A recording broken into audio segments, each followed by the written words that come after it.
Dans la catégorie Performance exceptionnelle, les finalistes sont...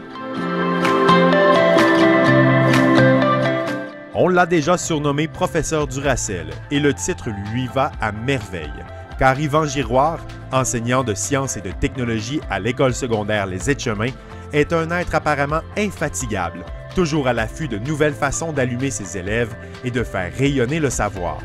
Enseignant dévoué, il met à profit ses multiples intérêts pour amener ses élèves à se dépasser tant dans les sphères scolaires que sportives et sociales.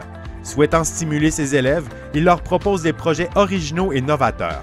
Sa classe musée et la construction d'un dinosaure de près de 10 mètres fait de matériaux recyclés illustrent bien sa grande créativité. Précurseur de l'utilisation des technologies de l'information et des communications, il a réalisé une centaine de vidéos 3D d'expériences scientifiques ou d'activités parascolaires pour soutenir l'apprentissage de ses élèves et alimenter le site web de l'école. 2 de ces vidéos ont remporté des prix décernés par Amnesty International. Engagé dans de nombreuses activités parascolaires, dont un concours canadien de sciences, où 3 de ses élèves ont obtenu un certificat d'excellence, choisi par le Journal de Montréal et de Québec comme l'un des meilleurs enseignants du Québec, Yvan recevait l'an dernier le prix du Premier ministre pour l'excellence dans l'enseignement, seul Québécois à obtenir cette reconnaissance. Finissant à l'école secondaire Pamphile-Lemay l'an dernier, Mélanie Leclerc est demeurée une élève exemplaire et appliquée tout le long de son parcours au secondaire. Un vrai modèle de constance et de réussite scolaire. Mélanie a obtenu une reconnaissance provinciale, soit le prix de la Société Saint-Jean-Baptiste, pour le meilleur résultat obtenu à l'examen du ministère de l'Éducation et de l'Enseignement supérieur en histoire et en éducation de la citoyenneté de 4e secondaire. Une note de 100%, difficile à battre comme performance. Cet élève a toujours cherché à se dépasser et à comprendre ses erreurs et à les corriger sans délai. À Pamphile-Lemay, au cours des 5 dernières années, le nom de Mélanie Leclerc n'était ni plus ni moins que synonyme de travail assidu et de persévérance. De nature plutôt discrète, elle n'en est pas moins une personne sympathique, souriante et d'agréable compagnie.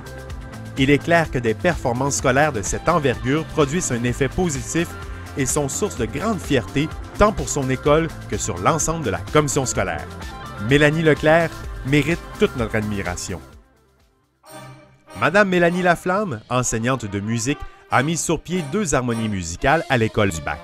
Cette jeune femme passionnée semble ne posséder qu'un seul désir, partager son immense amour de la musique avec les enfants. Chaque midi, notre énergique candidate se dévoue pour l'enseignement des instruments à une centaine d'élèves qui forment l'harmonie débutante et l'harmonie avancée. Elle parvient à développer chez eux la rigueur, la persévérance et le travail d'équipe. Madame Laflamme et ses jeunes musiciens participent au concours Music Fest Québec et Music Fest Canada, où ils ont rapidement pris l'habitude de collectionner les médailles d'or. De plus, les élèves ont eu la chance de faire valoir leur talent lors de différents événements comme les matchs des Remparts de Québec pour l'exécution de l'hymne national ou le grand rassemblement « Viens jouer avec nous ».